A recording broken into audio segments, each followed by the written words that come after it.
Welcome, everybody, to the Notorious OTB, brought to you by the Sports Gambling Podcast Network. And folks, as always, it's all good, baby. It was all a dream. We used to read Blood Horse magazine. I got my Cuban links on. Yes, Cuban B. And I'm your host, Chase Sessoms, the Wolf of Oaklawn. I'd rather be trapped than lazy. Don't care what they say, I'ma do what pays me. It happens every year about this time. Weaklings act like they lost their mind. Alphas reclaim the neighborhood. Rob the sheep and all the wolves get good. Yes. Welcome to the show. Joining me, as always, you might know him as the Michelangelo of the Crying Michael Jordan. He's your favorite capper's favorite capper. Ladies and gentlemen, Barry the Sniper Spears. Hey, don't rub on that. You block that. You understand? That's alpaca. That's $25,000 alpaca. You block that shit. Right. You don't rub on. Put the club soda on there. What's good, Barry? I was so mad that we didn't rub the club soda on there that we took a break for a week. Yeah, man. Listen, you don't treat that alpaca like a prized possession. That's what we get. But Barry, man, you took you had a vacation. You got to go up to Saratoga. You got to be there for a great moment, which was Chuck's race on Thursday. How was it, man? It was excellent. Saratoga never disappoints, especially, people or horse racing enthusiasts like myself. It's horse heaven. That's how I described it to my wife and kids. It's just a place for horse people who love horse racing, and that's usually where I want to be. But it was fantastic. The staff, everybody there was great. So shout out to everybody at Naira for doing a great job putting on the show. There was no rain, so we didn't really have anything rained off the turf. So as soon as I left, it started raining, though. That was good. Or not good, depending on how you look at it. Oh, look out, folks. We got Junior Mafia popping off in the chat here. The oh-so-sexy Vanderbeatty, who I hope is related to Ned Beatty, says, out here like Ben Affleck at End of Goodwill Hunting whenever you guys take days off. That's a quality comment. That's top tier. That's top notch. The good stuff from Vanderbeatty. High fastball. I was just gonna go off riffing on baseball references, but I think it's probably a good idea if we go ahead. We'll tell you what we're going to be talking today, because you know what? It's Monday. We've been away, but we're back, baby. We're back in our Monday routine where we don't just pick them, we pick them in threes. That's right. It's Monday Pick Threes. Today, Barry and I returning our attentions to the Pea Patch in Henderson, Kentucky, or as I like to call it, LP. That's right, Ellis Park. We've gone through the Monday Ellis Park card to find our best pick threes. We're talking about today, Ellis Park Monday, the 21st of July, year of our Lord 2025. Post time for this card is going to be 12:50 p.m. Eastern, 11:50 a.m. God's time, 9:50 a.m. Pacific time out on the Pacific Coast. And Barry, let's go ahead and pull up some pick threes or some PPs here, because you are going to be leading us off. Because your first play comes in race 5. Oh, yeah. Race 5. Great race. No, I'm just kidding. No, it was a good race, but it's a $50,000 non-winners of 2 lifetime going a mile out the weird chute over there at Ellis. It's the Wilson chute of Ellis. Yeah, it's like a 1.5 turn. Yeah, it definitely is. It's almost like a 3-turn race, sort of. But anyway, this race, I thought the chalk, who will probably be, I'm guessing Spying is going to take a lot of money, and then Take Charge Omaha, both of those two. They've run okay, but I'm not really too sure as to how they would beat this field. There's really not too much speed, and I think being forwardly placed is probably where you want to be. So in this race, I'm going 3 deep. We're using number 2, Appealing Addy, who has some races to go back to that fit in here, namely a lot of those Archie bred races over at Oaklawn. Those aren't as bad of races as they appear on paper. A lot of those horses would be competitive in this sort of spot. and that was shown when this horse shipped over to Churchill and ran 2 races. But pretty decent races, does fit here. And again, being forwardly placed is the thing to do. Back in January 24th, Appealing Addy almost went wire to wire in a race that was going a mile. So I think they might try those taxes again with Leparoux and Randy Morse. So we're going to use Appealing Addy. We're also going to use Wedding March, who ran 2 pretty good races down in Louisiana.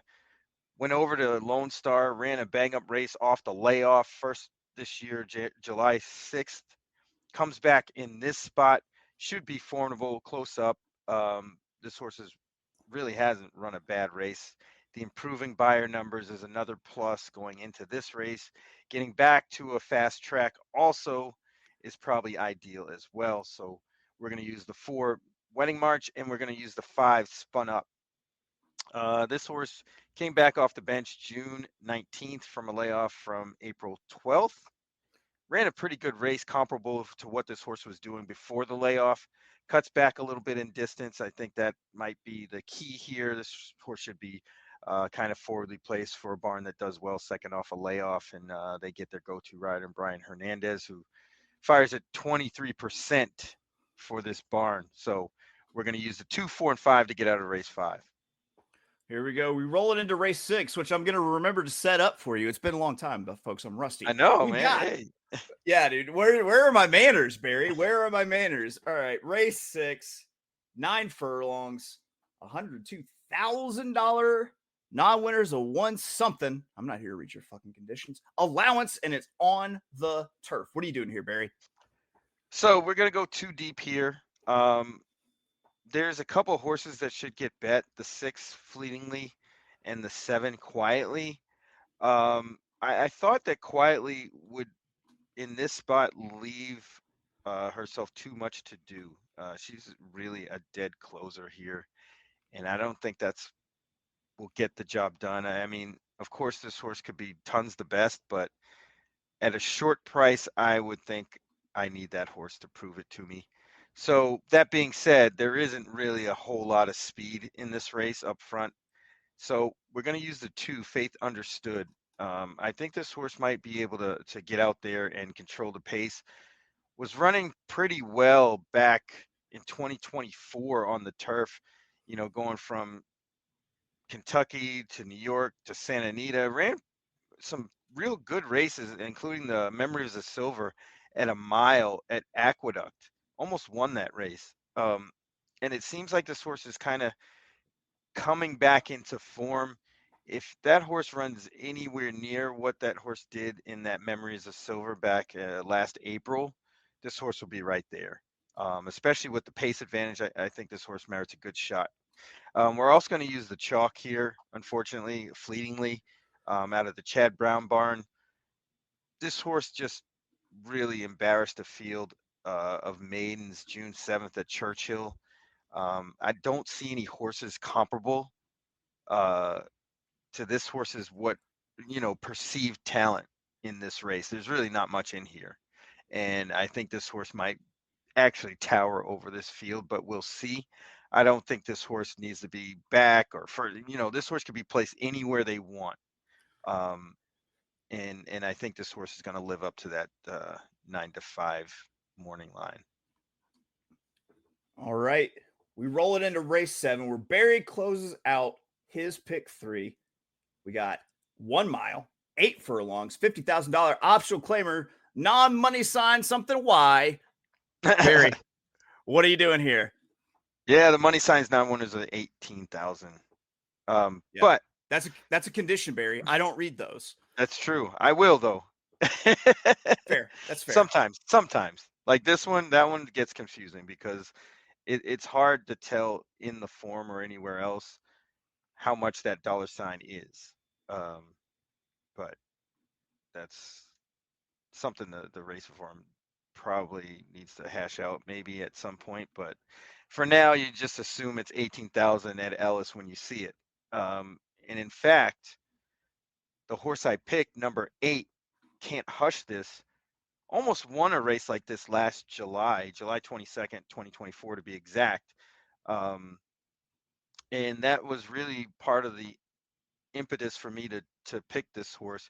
First time off the claim in the Greg Foley barn, who does really well. First time off the claim, gets Declan Cannon, who is coming off that injury, but is riding fairly decently. But this horse should be in a good spot. There is some speed to the inside, namely the 1 Fort Sam, the 3 Secret Chat, and the 4 Prince of Power, who I think was over or underestimated in the morning line. I think Prince of Power is probably going to get bet a little bit here. But that being said, Can't Hush This should slide right in behind that trio and get a good first run and get the jump on everybody else, which makes me believe that this horse should win. 6-1 morning line single. I think that merits the $5 pick 3 play that we're doing here. So we're going to single 8 Can't Hush This. Yes, I'm singing. I want to mingle. You want to mingle? Yeah. Yeah. I love how he ends that. Oh, Barry, 2 things about your picks. We're in some of the same races, and apparently we don't agree at all. So it will be a battle. And 2, you use impetus in a sentence, and I'm really impressed. I gotta admit, like I had to Google the definition of impetus, and it was correct. Very, very well done. As someone who loves the language, I say well done with impetus. Well, Barry, you and I kind of keyed in on the same stretch. I consider playing, races 5 through 8. I had the most info on those races in terms of speed figures and all the horses being raced.